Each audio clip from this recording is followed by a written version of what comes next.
سورۃ یوسف آیت نمبر 67۔ اعوذ باللہ من الشیطان الرجیم، بسم اللہ الرحمن الرحیم۔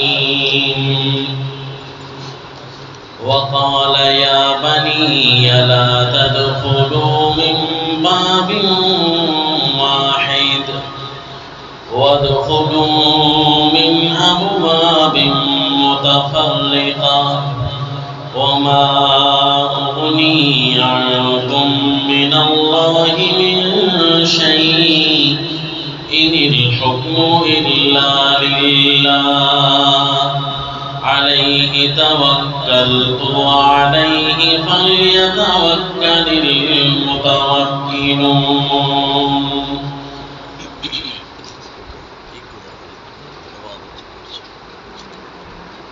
سورہ یوسف آیت نمبر 67۔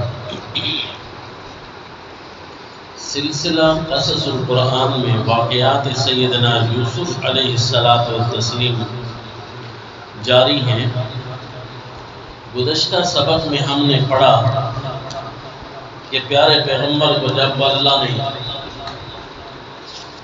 اس سرفرازی سے نوازا کہ آپ تخت حکومت پر بیٹھ چکے اور مصر میں قحط کو بڑے عمدہ طریقے سے سنبھالنے لگے، مصر والوں کو ہی فائدہ نہ ہوا، پیارے سیدنا یوسف علیہ السلام کو کی وزارت سے صرف مصر والے ہی خوش نہیں بلکہ باہر بھی آپ کی وزارت کی خوشیاں جاری تھیں۔ اللہ کے پیغمبر ہر ایک کے لیے مجسمہ رحمت بن گئے، مشکل حالات میں لوگوں پر فراوانی آنے لگ گئی، لوگوں کے لیے بہت ہی عمدہ طریقے سے مدد ثابت ہوئی پیارے یوسف علیہ السلام کی صورت مبارکہ میں،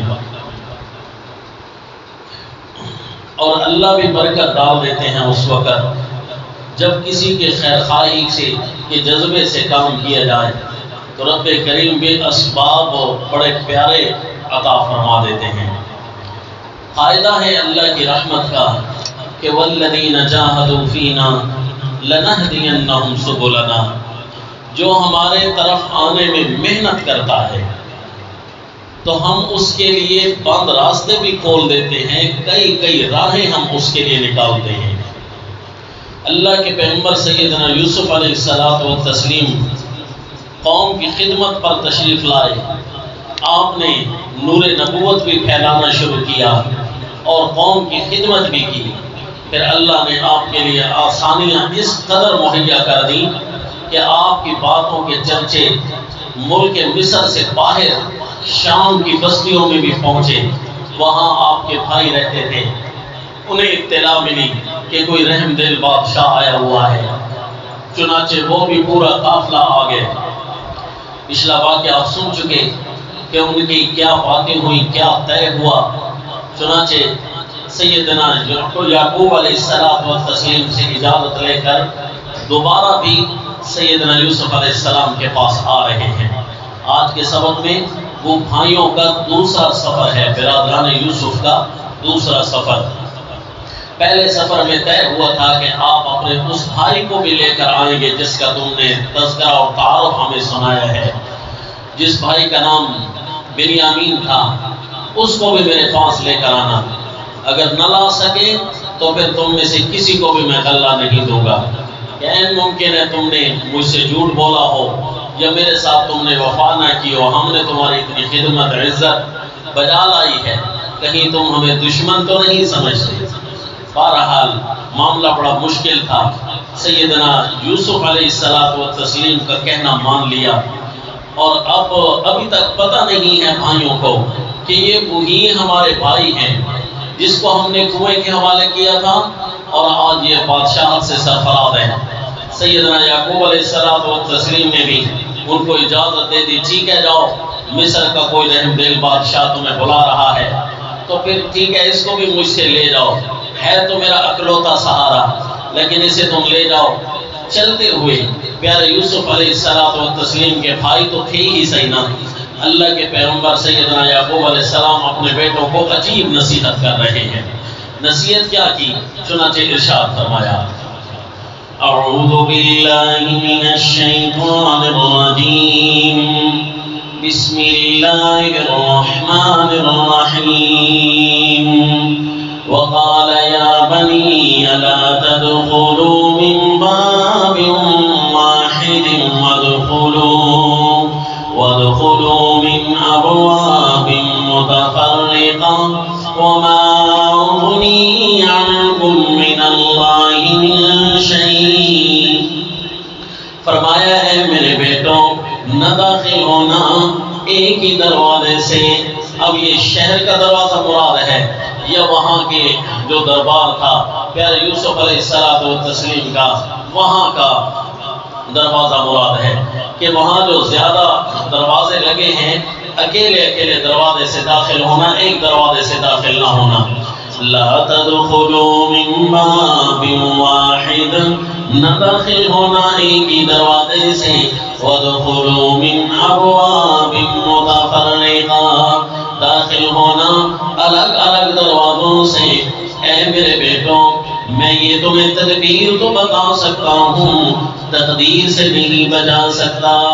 وما اغنی عنکم من اللہ من شیء، میں اللہ کی تدبیروں میں، اللہ کے اختیار کے مقابلے میں تمہیں کوئی بچا تو نہیں سکتا، کوئی فائدہ تو نہیں دے سکتا، کیونکہ ان الحکم الا للہ، اصل سارے کے سارے فیصلے اور حکم تو اللہ کے ہی چلتے ہیں، اختیار سارے کا سارا اللہ کو ہے، حکم سارے کا سارا اللہ کی ہی طاقت میں ہے۔ علیہ توکلت، میں بھی اسباب اختیار کرنے کے بعد، تدبیر اختیار کرنے کے بعد اصل بھروسہ اللہ پر رکھوں گا۔ وعلیہ فلیتوکل المتوکلون، اور چاہیے بھی یہی ہر بندہ اللہ پر بھروسہ رکھے۔ جو بھروسہ رکھنے والے ہوتے ہیں اللہ کے علاوہ وہ کسی پر بھروسہ نہ رکھے، اللہ کے علاوہ وہ کسی پر اپنے بچاؤ کی امیدیں نہ سجائیں، بلکہ حقیقی بچاؤ کا سامان کرنے والی اللہ کی ذات ہے۔ اب یہ اللہ کے پیغمبر نے کس انداز سے یہ تدبیر آپ کو سمجھائی ہوگی اپنے بیٹوں کو، اللہ عالم، اس کی حقیقت علت، حقیقی علت، حقیقی وجہ کیا ہے، یہ اللہ کو ہی بہتر پتا ہے۔ سیدنا یعقوب علیہ السلام و تسلیم کے بارے میں اللہ فرماتے ہیں، وَإِنَّهُ لَذُو عِلْمٍ لِمَا عَلَّمْنَاهُ، ان کو ہم نے کوئی علم عطا کیا تھا، وہ ان راز نیاز کی باتوں کو جانتے تھے۔ اپنے علم کے پیش نظر انہوں نے جو بھی فرمایا صحیح فرمایا۔ البتہ ظاہری وجوہات میں سے ایک وجہ یہ لگتی ہے کہ عین ممکن ہے کہ پیارے پیغمبر سیدنا یعقوب علیہ السلام و تسلیم اپنے بیٹوں کو کسی نظر بد سے بچانا چاہتے ہوں، عین ممکن ہے، کیونکہ حدیث پاک میں العین حق، لیکن یہ نظر بد سے اگر بچانا تھا تو پہلے نہیں فرمایا کبھی، حالانکہ ان کا یہ تو دوسرا سفر ہے، پہلا سفر بھی تو ان کا تھا، اس وقت نہیں فرمایا کہ اکیلے اکیلے دروازوں سے داخل ہونا، الگ الگ داخل ہونا، بلکہ اب دوسرے سفر میں فرما رہے ہیں۔ تو اس کا معقول جواب بن سکتا ہے کہ شاید اس وقت ان کا سیٹ ناکافی تھا، اگرچہ یہ برادران یوسف تھے، یوسف نہیں تھے لیکن برادران یوسف تھے، خوبصورتیوں کے عجیب کرشمے، ان کے نور نبوت کا کوئی نہ کوئی برتاؤ تو ان پر ہوگا، کوئی نہ کوئی عکس تو ان پر ہوگا۔ آخر یہ صحابی بھی تھے، آخر نبی کے بھائی بھی ہیں، نبی کے بیٹے بھی ہیں، کوئی خوبصورتیاں تو ان کے چہرے پر بھی چھلک رہی ہوں گی، لیکن ابھی تک ان کا سیٹ جو ہے 10 بھائیوں کا ناکافی تھا۔ اب 2 بھائی اور ساتھ مل جاتے، سیدنا یعقوب علیہ، سیدنا یوسف علیہ السلام اور حضرت بنیامین رضی اللہ تعالیٰ عنہ، یہ ساتھ مل جائیں تو پھر سیٹ پورا ہو جاتا ہے، پھر خوبصورتی پوری ہو جاتی ہے۔ اس لیے اب حضرت یوسف علیہ السلام تو ساتھ ہیں نہیں، لیکن پیارے بنیامین کا ساتھ ہو جانا یہ سیدنا یوسف علیہ السلام و تسلیم کے حقیقی بھائی تھے، تو چنانچہ کوئی نہ کوئی سیٹ تو برابر ہوتا ہے، تو جو پھول ایک جگہ لگے ہوں، اگر ان پھولوں میں سے چند پھولوں کو کاٹ دیا جائے، پھول خوبصورت تو لگ رہے ہوتے ہیں لیکن وہ اپنا حقیقی حسن کھو دیتے ہیں، لیکن اگر سارے ایک ترتیب سے پھول لگے ہوئے ہوں تو ان کے حسن کے کہنے کیا۔ تو اس لیے نظر بد کا خطرہ اب زیادہ تھا، اس لیے دوسرے سفر میں آپ نے یہ تدبیر سمجھائی سیدنا یعقوب علیہ السلام نے۔ یہ ایک جواب ممکن ہے۔ اب یہ عین کیا ہے؟ حدیث پاک میں العین حق، بھائی نظر کے اندر کوئی طاقت ہوتی ہے، کوئی الوہیت اس کے اندر آ جاتی ہے، کوئی کھوٹے کھرے کا اختیار اس کے اندر آ جاتا ہے کہ کسی کو نظر بد لگے تو اس آدمی کو نقصان ہو۔ اس کی یہ وجہ نہیں ہوتی، حقیقی وجہ تو اللہ ہی بہتر جانتے ہیں کہ کسی چیز کا نقصان ہوتا ہے، کسی چیز کا فائدہ ہوتا ہے۔ زہر کھانے سے نقصان ہوتا ہے، اس کا یہ مطلب تو نہیں ہے کہ زہر کے اندر کوئی خدائی طاقتیں آ گئی ہیں، بلکہ اللہ نے اس کے اندر ایسے اسباب رکھے ہیں کہ جس کی وجہ سے وہ نقصان دینے لگ جاتی ہے۔ یہ بھی اللہ نے کچھ اسباب بنائے ہیں کہ مثلا ایک بندے نے دیکھا کسی چیز کو تو اس چیز کو نقصان آ گیا، کسی آدمی نے دیکھا تو اس نے کہہ دیا کہ بھئی کیا بات ہے اس کی، تو اگلے آدمی کو نقصان ہونے لگ گیا، بھئی کیسا جوان ہے، کیسی صحت ہے، کیسا پہلوان ہے، کیسی خوبصورتی ہے۔ یہ اس کے نظر کرنے سے بعض اوقات اگلے آدمی پر بھی امتحان آ رہا ہوتا ہے، امتحان کی گھڑی برابر ہوتی ہے اور اللہ تعالیٰ اس پر امتحان ڈال دیتے ہیں۔ اللہ تعالیٰ کو اس آدمی کی نظر پسند نہیں آتی کیونکہ وہ بندہ گناہگار تھا۔ اللہ تعالیٰ کی نعمت کو اس نے دیکھا تو خوش ہوا، اللہ کو اس کی خوشی پسند نہیں ہے، لہذا اگلے آدمی پر بھی امتحان کا وقت برابر تھا۔ اللہ کی بہتر جانتے ہیں، خدائی اختیارات ہیں، خدائی راز ہیں، تو اللہ نے اس کے اوپر امتحان ڈال دیا اور اس سے وہ نعمت چھین لی۔ اگرچہ اس کا بدلہ اللہ اس کو اور دیں گے، لیکن اس آدمی کے نظر کرنے پر اللہ راضی نہیں تھے۔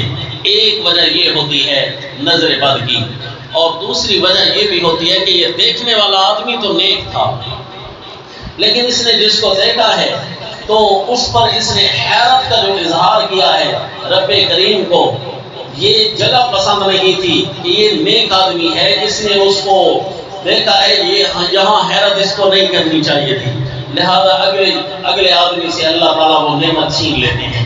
یہ دو وجہ ہو سکتی ہے، دیکھنے والا نیک ہو یا دیکھنے والا بد ہو، تو اللہ تعالیٰ اگلے سے وہ نعمت چھین لیتے ہیں۔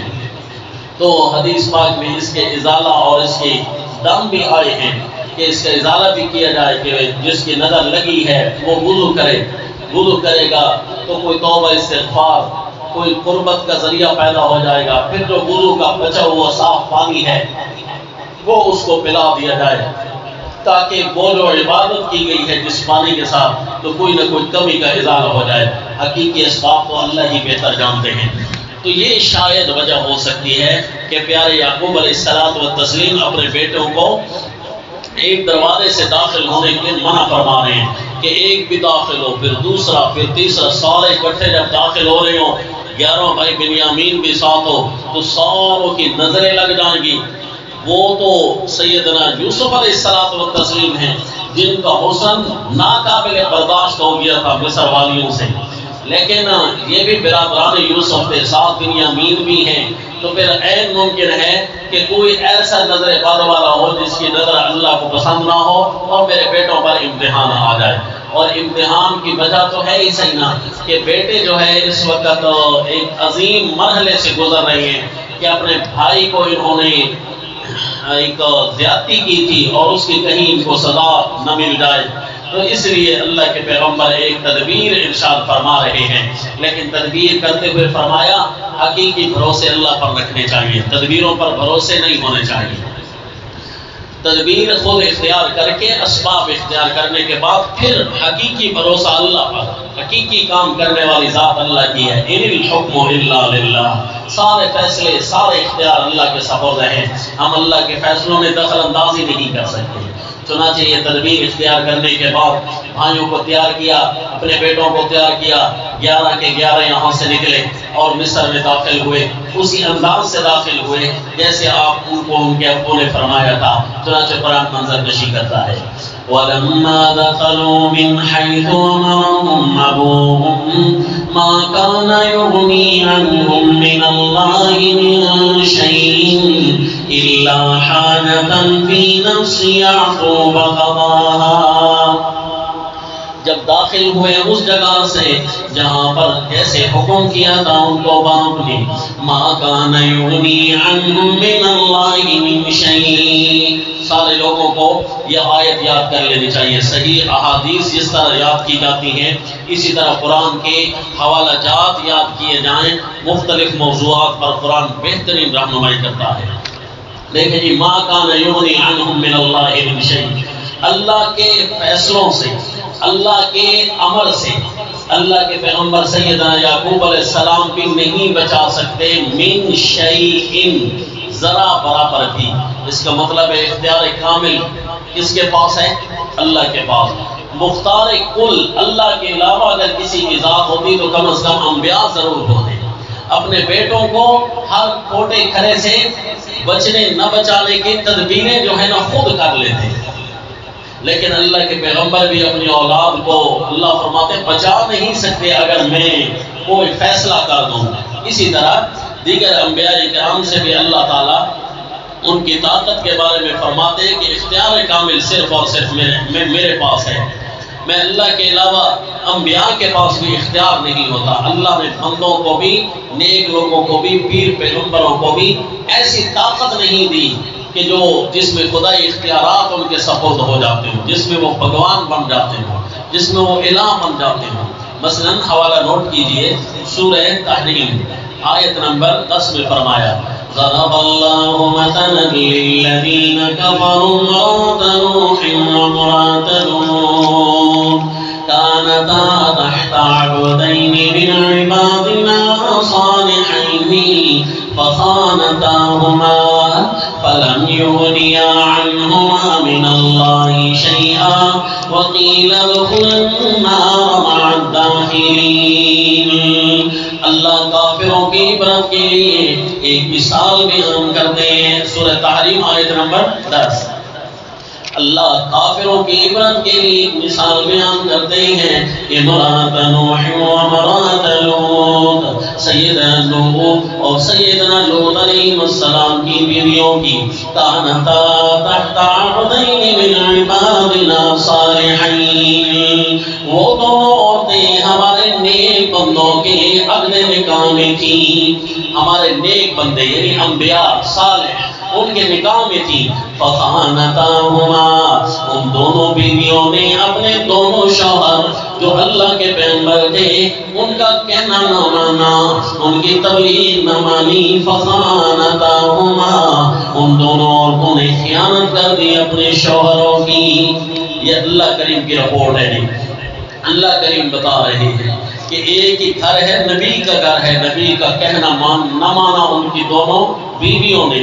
بس جب اللہ کا عذاب آیا فلم یغنیا عنہما من اللہ شیئا, دونوں نبی نہ بچا سکے اللہ سے ذرا برابر. نبی کی رشتہ داری بھی ان کے کام نہ آئی, نبی کے عقد نکاح میں ہونا بھی ان کے کام نہ آیا. وَقِيلَ ادْخُلَا النَّارَ مَعَ الدَّاخِلِينَ, ان دونوں عورتوں کو حکم کر دیا گیا کہ داخل ہو جاؤ جہنم کے اندر, آگ کے اندر داخل ہونے والوں کے ساتھ. یہ دونوں عورتیں ہیں, نبی کی بیویاں ہیں. جی قرآن کا مقام ہے, اب اس کو چھوڑ تو نہیں سکتے, اس کو اگنور تو نہیں کر سکتے. کتاب اللہ کا انداز ہے, لہذا اختیار کامل صرف اور صرف اللہ کے پاس ہے. یہ سیدنا یعقوب علیہ السلام و تسلیم کے بارے میں بھی رب کریم فرماتے ہیں ما کان یغنی عنہم من اللہ من شیء الا حاجتا فی نفس یعقوب قضاها. لہذا یہ نظریہ یاد رکھیں کہ غوث اعظم صرف اور صرف اللہ کی ذات ہے. لجپال ہر قسم کا وارث صرف اور صرف اللہ کی ذات ہے.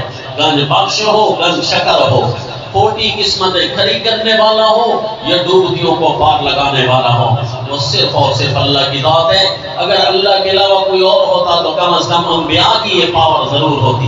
لیکن انبیاء کے بارے میں بھی خود اللہ رپورٹ فرما رہے ہیں کہ نہیں، وہ ذرا بھی نہیں بچا سکتے تھے، تو اور کون ہے جس کے بارے میں کوئی کہے کہ وہ اختیار کامل رکھتے ہیں؟ آئیں جی آگے فرمایا إِلَّا حَاجَةً فِي نَفْسِ يَعْقُوبَ قَضَاهَا، نہیں بچا سکتے تھے پیارے یعقوب علیہ السلام اللہ کے اختیار سے ذرا برابر، مگر ایک حاجت تھی پیارے یعقوب علیہ السلام کے دل میں، قَضَاهَا، وہ حاجت آپ نے پوری کر دی۔ یہ حاجت کیوں پوری کی، یہ تدبیر کیوں سکھا رہے ہیں؟ کیونکہ وَإِنَّهُ لَذُو عِلْمٍ لِمَا عَلَّمْنَاهُ وَلَكِنَّ أَكْثَرَ النَّاسِ لَا يَعْلَمُونَ، اس لیے کہ وہ اللہ کی طرف سے سکھائے ہوئے ایک علم پر تھے۔ لَذُو عِلْمٍ لِمَا عَلَّمْنَاهُ، ہم نے اسے کچھ علم سکھایا تھا، کوئی باتیں سکھائی تھی ہم نے انہیں۔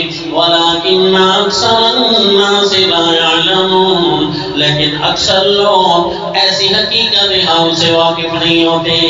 کم از کم انبیاء اکرام کے بارے میں یہ غلط نظریہ نہ رکھتے۔ اگر حقیقت حال سے واقف ہوتے تو انبیاء اکرام کے بارے میں انہیں حقیقی نظریہ سمجھ آ جاتا۔ نبی نبی ہوتے ہیں، پیر پیر ہوتے ہیں، پیر خدا نہیں بن جاتے۔ نبی نبی ہوتے ہیں، نبی الہ نہیں بن جاتے۔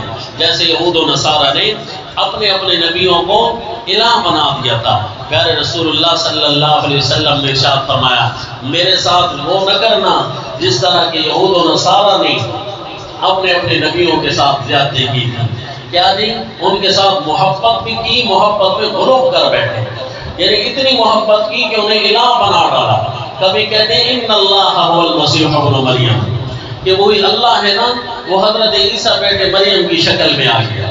اور کبھی کہتے ہیں ان اللہ ثالث ثلاثہ، نہیں، اللہ تعالیٰ کے تین حصے ہیں، ایک حصہ حضرت عیسیٰ علیہ السلام کی شکل میں ظاہر ہوا ہے۔ عجیب عجیب نظریات، مختلف قسم کے فرقے بنے تھے پیارے عیسیٰ علیہ السلام کی محبت میں نعوذ باللہ غلو کرنے کی وجہ سے۔ یہ ناجائز محبت ہے جس میں کم از کم نبی کو نبوت کے مقام سے باہر نہ کیا جائے، نبوت کے مقام سے خارج قرار دے دینا، یہ بھی تو نعوذ باللہ ناجائز ہے۔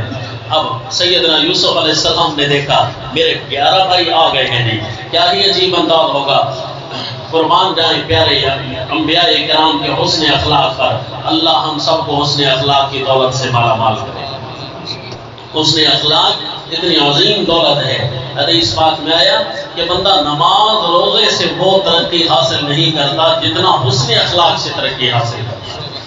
اس لیے تو اپنے چہرے کے اوپر رونق بچھا کر رکھنے کا حکم ہے۔ لا تصعر خدک للناس، اپنے چہرے پر ہمیشہ سوجن بنا کر نہ رکھیں، پھلا کر اپنا چہرہ نہ رکھیں، تاکہ ہر وقت ایسے ہو کہ بد اخلاقی جیسا منظر پیش ہو۔ پھر رسول اللہ صلی اللہ علیہ وسلم نے فرمایا کہ اپنے بھائی کو اگر کوئی بندہ ملتا ہے اور مسکراہٹ اس کے چہرے پر سجی ہے تو یہ افضل اخلاق کی دلیل ہے۔ پھر فرمایا افضل اخلاق والا وہ ہے جو اپنے گھر والوں کے ساتھ حسن اخلاق سے پیش آتا ہے، کیونکہ روزانہ گھر والوں سے واسطہ پڑتا ہے، تو جس آدمی کے ساتھ روزانہ واسطہ پڑے اس کے ساتھ بندہ حسن اخلاق سے پیش آئے تو یہ بہت عمدہ ہے۔ اور پھر رسول اللہ صلی اللہ علیہ وسلم کی پیاری سیرت طیبہ کا یہ بھی بہترین حصہ تھا کہ اللہ کے نبی تقریر فرما رہے ہوتے تو آپ کے چہرے مقدس پر مسکراہٹ چھائی ہوئی ہوتی، مسکراہٹ کے ساتھ اللہ کے رسول صلی اللہ علیہ وسلم بیان بھی فرمایا کرتے تھے صلی اللہ علیہ وسلم۔ اب یہ گھر والوں کے ساتھ اخلاق، گھر والوں نے زیادتی کی ہے تو گھر والوں کے ساتھ اخلاق کر رہے ہیں پیارے سیدنا یوسف علیہ الصلوۃ والتسلیم۔ فرمایا وَلَمَّا دَخَلُوا عَلَىٰ يُوسُفَ آوَىٰ إِلَيْهِ أَخَاهُ، جیسے ہی داخل ہوئے پیارے یوسف علیہ السلام کے پاس، آوَىٰ إِلَيْهِ أَخَاهُ، اپنے بھائی کو تو اپنے قریب جگہ دے دی اور چپکے سے بتا دیا إِنِّي أَنَا أَخُوكَ، میں ہوں تیرا بھائی یوسف۔ حیران ہو گئے ہوں گے جی حضرت بنیامین دیکھ کر، اچھا آپ میرے بھائی ہیں، انی انا ابوکا، میں آپ کا بھائی ہوں، فلا تبتئس بما کانوا یعملون، لہذا نا امید نہ بولنا جو یہ کام کرتے رہے ہیں، یہ بھائی انہوں نے اگر کوئی زیادتی کی ہے، کوئی کمی کی ہے، یا کم از کم یہ کام کیا ہے کہ تیرے بھائی کو انہوں نے کوئی سے جدا کیا تھا، ان سے مایوس نہ ہو جانا، اللہ تعالیٰ کی رحمت بڑی وسیع ہے۔ بہرحال ابھی تک اظہار کا حکم نہیں آیا، ابھی تک صرف آپ کو بتا رہا ہوں کہ میں ہی یوسف ہوں، انی انا اخوک فلا تبتئس بما كانوا يعملون۔ یہ اس آیت کے تناظر میں یہ انداز اختیار نہ کیا جائے بیان کرتے ہوئے جس میں برادران یوسف کے اوپر کوئی جملہ سازی کا موقع مل جائے۔ کیوں جی؟ اپنی طرف سے بندہ اس آیت کی تفسیر میں ایسا جملہ کہہ بیٹھے جو برادران یوسف کی عزت کے خلاف ہو۔ ان سے اگر غلطی ہوئی ہے تو ایک ہوئی ہے، اور وہ ایک غلطی ایسی تھی کہ جس کے مٹانے کے لیے دو پیغمبروں کی دعا موجود ہے، سیدنا یعقوب علیہ السلام اور سیدنا یوسف علیہ السلام، اور انبیاء دعا مانگتے ہیں تو قبول ہوتی ہے انشاءاللہ جی، تو دعا قبول ہوتی ہے، تو ان کی اس غلطی کو مٹانے کا جو ذریعہ ہے وہ بھی بہت بڑا ہے۔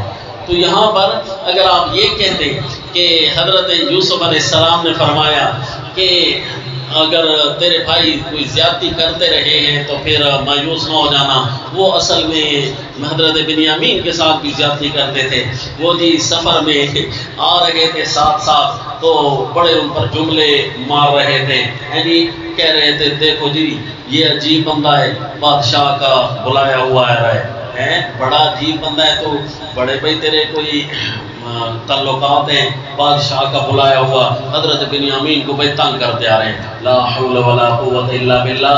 ایسی روایتیں ہم اپنی طرف سے کیوں بنا لیں گے؟ اگرچہ ان سے غلطی ہوئی ہے اور اپنی غلطی کے اندر وہ بہت زیادہ پریشان ہیں، اتنے زیادہ پریشان ہیں کہ ان کی پریشانی خود قرآن بیان کرتا ہے کہ روزانہ آپ کو کرونا ان سے دیکھا نہیں جاتا تھا، لہذا اگر ایک غلطی کسی سے ہو گئی ہے تو اس غلطی کو ایسے انداز میں نہ بیان کیا جائے کہ لوگوں کی نظروں میں نعوذ باللہ برادران یوسف کی وقت گری ہوئی ہو نہ جی، ان کی جب آپ خود اندازہ لگائیں کہ آپ سیدنا یوسف علیہ الصلوۃ والتسلیم کے سامنے جا کر ان کے بھائیوں کے خلاف ہلکا سا جملہ بولیں، ایسا جو بالکل ہلکا ہو، حضرت یوسف علیہ السلام خوش ہو جائیں گے، ناراض ہوں گے نا جی کہ میرے بھائیوں کے بارے میں یہ جملے کیوں کہتے ہو؟ حضرت یعقوب علیہ السلام کو جب ان کے بیٹوں کے خلاف کوئی ایسا جملہ بتا دیا جائے تو خوش ہوں گے کیا؟ اور وہ اس وقت جنت میں ہیں انشاءاللہ۔ کیوں جی؟ اللہ کے نبی نے ان کے لیے دعا کی ہے، تو ہم ایسے جملے نہ لگائیں کہ جو ان کی شان اور عفت کے خلاف ہوں۔ چنانچہ فرمایا فلا تبتئس بما كانوا يعملون۔ اب انہوں نے فرمایا کہ میں نے تو واپس جانا ہے، کہا اس کی بھی تدبیر کرتے ہیں۔ فلما جهزهم بجهازهم جعل السقاية في رحل أخيه ثم أذن مؤذن أيتها العير إنكم لسارقون۔ جیسے ہی سامان تیار کر کے ان کو دیا، جعل السقاية خود رکھ دیا پیارے یوسف علیہ السلام نے پانی پینے کا پیالہ فی رحل اخیہ اپنے بھائی کے سامان میں، ثم اذن مؤذن ایتها العیر انکم لسارقون۔ اچانک اس وقت ایک اعلان کرنے والے نے اعلان کیا، اے قافلہ والوں جو تم جا رہے ہو، انکم لسارقون، تم تو چور ہو۔ اب حضرت یوسف علیہ السلام و تسلیم نے رکھوایا جی پیالہ۔ اب حضرت نے تو نہیں بتایا نا کہ یہ قافلے والے چوری کر کے جا رہے ہیں، جھوٹ تو تب بنتا اعلان کرنے والے کا جب اللہ کے پیغمبر خود بتاتے کہ دیکھو میں نے پیالہ میرا ادھر پڑا تھا کدھر چلا گیا۔ حضرت نے کچھ بھی نہیں فرمایا۔ اللہ فرماتے ہیں ہم ان کو تدبیریں بتاتے گئے کہ اب یہ کام کرتے رہو، کیونکہ آگے خود قرآن ہے کہ کذالک کدنا لیوسف، ہم نے خود حضرت یوسف علیہ السلام کو یہ تدابیر سمجھائی تھی، تم ابھی پیالہ رکھو۔ پیالہ رکھ دیا جی، اب کیا ہوگا جی؟ میرے اللہ کو پتا ہے اب کیا ہوگا۔ اچانک وہاں ایک اور چیز گم ہو گئی تھی، وہ کیا ہے؟ آگے قرآن بیان کرتا ہے کہ صواع الملک، بادشاہ کا ایک پیمانہ اچانک اس وقت گم ہو گیا تھا۔ رکھوایا تو پیالہ تھا، سقایا، اور گم کیا ہوا؟ صواع الملک، خدا کے دست اچانک اس وقت صواع الملک یہ جو پیمانہ تھا نا وہ گم ہو گیا، اور پیمانہ بڑا ضروری تھا کیونکہ ساروں کو اسی سے ناپ تول کر کے دیا جا رہا تھا، تو اس لیے جی قافلے کو ٹھہرانا پڑا۔ چھوٹا سا پیالہ اگر گم ہو جائے تو اس کے لیے اتنا بڑا قافلہ تو کم از کم ٹھہرانا نہیں بنتا نا، تو لہذا حضرت یعقوب علیہ السلام و حضرت یوسف علیہ السلام و تسلیم نے کچھ نہیں فرمایا، بلکہ منادی نے خود کہہ دیا ثم اذن مؤذن ایتها العیر انکم لسارقون۔ وہ بھائیوں نے کہا اچھا ہمیں چور کہہ رہے ہو، وَأَقْبَلُوا عَلَيْهِمْ مَاذَا تَفْقِدُونَ، ان کی طرف منہ کر کے کھڑے ہو گئے، کیا چیز گم ہو گئی ہے تمہاری، کیوں ہمیں چور کہہ رہے ہو؟ قَالُوا نَفْقِدُ صُوَاعَ الْمَلِكِ وَلِمَنْ جَاءَ بِهِ حِمْلُ بَعِيرٍ، وہ کہنے لگے ہم نے بادشاہ کے پیالے کو گم پایا ہے، وہ پیمانے کو گم پایا ہے، وَلِمَنْ جَاءَ بِهِ حِمْلُ بَعِيرٍ، اور وہ پیمانہ اتنا مہنگا ہے کہ جو بھی اسے لے کر آئے گا انعام کے طور پر اسے ایک اونٹ کا بوجھ دیا جائے گا۔ اس کا مطلب ہے اتنا مہنگی چیز پیالہ نہیں ہوتا، کیونکہ اللہ کے پیغمبر نعوذ باللہ اتنی مہنگی چیزیں صرف پانی پینے کے لیے نہیں رکھتے، بلکہ بڑی سادہ زندگی ان کی ہوتی ہے اور بڑی پیاری اور صاف زندگی ہوتی ہے۔ کوئی سونا چاندی کے پیالے اور برتن تو وہ نہیں رکھتے نا۔ البتہ وہ جو گم ہونے والی چیز تھی وہ اتنی مہنگی ضرور تھی کہ اس کے واپس لانے پر بھی ایک اونٹ کا بوجھ بنتا تھا انعام کے طور پر۔ فرمایا وَلِمَنْ جَاءَ بِهِ حِمْلُ بَعِيرٍ وَأَنَا بِهِ زَعِيمٌ، اور میں ہوں اس کے بارے میں زعیم، میں اس کی ذمہ داری لیتا ہوں، اگر کوئی سوال ملک لے کر آیا نا میں اسے دے دوں گا ایک اونٹ کا سامان تحفے کے طور پر۔ واللہ عالم وہ پیمانہ کس انداز کا بنا ہوا تھا، کیسے مہنگا تھا، کیسی اس کے اندر کوئی مشینری فٹ تھی، کیا چیز تھی کہ دوسرا وہ نہیں بن سکتا تھا، جس کے لیے پورے قافلے کو ٹھہرانا پڑا، پھر انعام کے طور پر ایک اونٹ رکھنا پڑا۔ اب وہ سوال ملک کس کا تھا؟ پیارے یوسف علیہ السلام کا تھا، یہ ملک سے مراد عزیز مصر ہے، مصر کا بادشاہ، آپ وزیر خزانہ ہیں اور مصر کے بادشاہ کا وہ پیمانہ تھا۔ واللہ عالم کچھ بھی تھا، قرآن جو بات نہیں کرتا ہم اپنی طرف سے کچھ نہیں کہہ سکتے، جتنا قرآن کہتا جا رہا ہے ہم اتنا مانتے جا رہے ہیں۔ آمنا وصدقنا، گم کیا چیز ہوئی جی؟ سوال ملک، اور اللہ کے پیغمبر نے سامان میں کیا رکھوایا؟ سقایا، اس کا لفظ الگ ہے قرآن میں، اس کا لفظ الگ ہے، وہ پیالہ تھا اور یہ بادشاہ کا پیمانہ تھا۔ بہرحال قافلہ والوں کے سامان کی تلاشی شروع ہوتی ہے انشاءاللہ آئندہ سبق بعد میں۔ وما علینا